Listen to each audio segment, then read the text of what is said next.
only team so far that had an inch of winning were in fact the Kay Wyatt and Alberto Sanchez way back in September at Homecoming during the 3 stages of hell. It was that TLC match. That was the only time we saw someone else actually win over them. True story. But the Kay Wyatt had quit. He forfeit the match at Blood, Sweat, and Tears against Vicious Jeremy in a very brutal and disgusting brother versus brother I quit match. As a result, the stipulations, hey, what just happened here? Disqualification. The King and what? Stonewall. King Matrix and Stonewall have won this match via disqualification. Not exactly the kind of result we want to get here, but 597% is the final verdict and the D for deciding move. Very, very unique. But ladies and gentlemen, I'm going to continue what I was talking about right after these commercial breaks, so don't go anywhere. Lots more action here tonight, ladies and gentlemen. And coming up next, a 4-corner mayhem, well, 4-corner match, to decide who will be the first entry in the Gauntlet for the Gold of our first ever for 2017 for Devil's Feud Cake. More information about Devil's Feud Cake and especially FPW Catfight. But before we do that, check out this commercial break, if you will, and we'll be back in a moment. Do not pause. I mean, do not go anywhere. Come on. And we are back, ladies and gentlemen, here on Championship Wrestling. Look what we have in the ring. Robert English is actually participating, or getting a chance at least to qualify for the Gauntlet for the Gold, our very first one for 2017. The rules for the Gauntlet now have changed quite significantly. Here is why. The Gauntlet for the Gold is a very long match. 10 superstars, sometimes 9, whatever. We had one event, where there were 4 guys. That was decent. It was very decent. We're going back to 4-corner matches. So, every single week on Championship Wrestling, we're going to get a new, or we're going to get an additional qualifying match. So we get 4 men in the ring. Those 4 men will compete at Devil's Feud Cake, which, by the way, comes to you on Sunday, February the 19th. Here at the fabulous THQ Arena. Will be very awesome. Will be a lot of fun to watch. King Cairo, who is our reigning defending No Mercy champion, he's in the house. Lucha Estrella, Danny Kens, fellow superstars of the Cruiserweight division are here. We never see these guys ever competing for the Gauntlet. And of course, the Gauntlet winner, the winner of the Gauntlet wins the championship and a shot for the Universal Championship at the preceding event. Now at Devil's Feud Cake, there will be a rematch of Chris Calloway and the Wolfman himself, Brandon Wolf.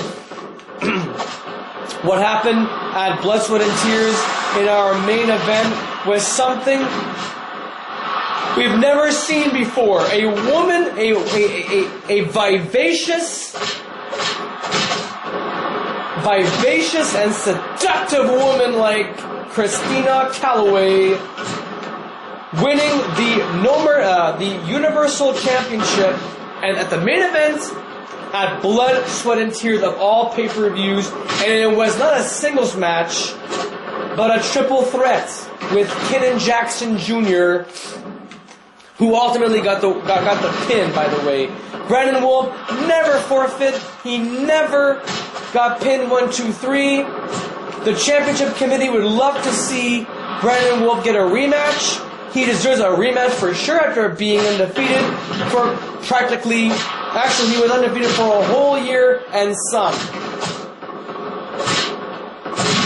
So he is indeed due for a rematch, especially the fact that Bret Hitman Hart put the Wolfman to submission, suffering his first defeat.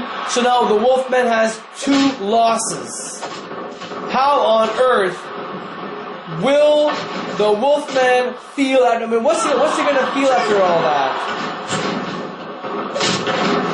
A little late there, Cairo. Oh my God! Look at Robert scooping up King Cairo like he's nothing, and the Lucha Extreme just got squashed. Good grief! Oh, he's going to the cover, trying to steal the win from Cans. Rock and roll. Will he do it? No. But flying head scissors will always be executed out of nowhere, courtesy of the Mexican Madman.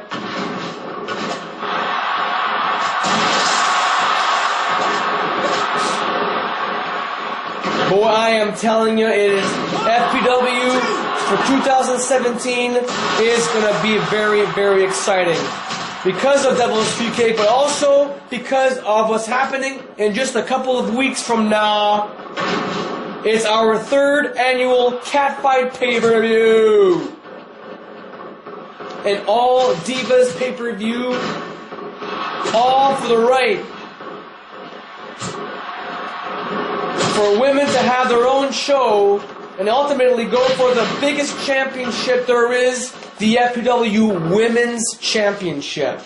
The Women's Tag Team Championships will be defended as well, as the We Fitness Gurus, our current, reigning, defending tag team champions, get a crack at the Shit Disturbers, who also are in need of a rematch because of the controversial end that was bestowed upon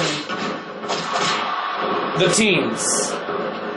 Something happened, there was a pinfall or a submission that occurred, and honestly it felt like it was not really, it felt like the call was wrong. Sky Stanley had called for the bell, Tony Chill announced the winners, it's on film, it's online, it's on the World Wide Web, where everybody can watch and see what transpired.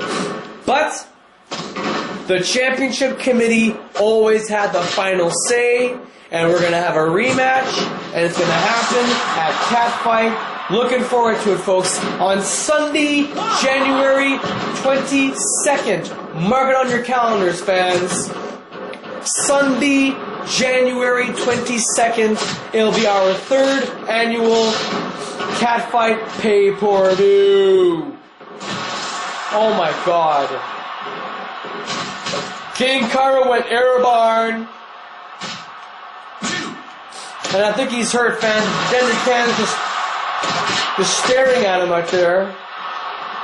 5, 6, 7.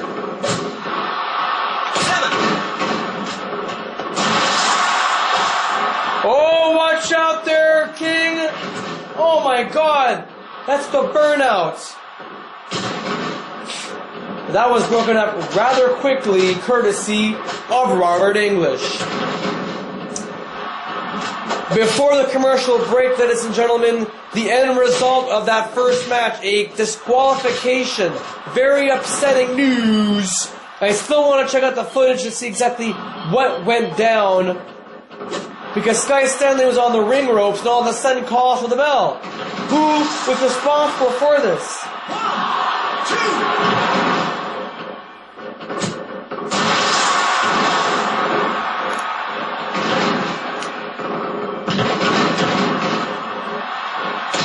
Oh my. King Cairo now in dire straits.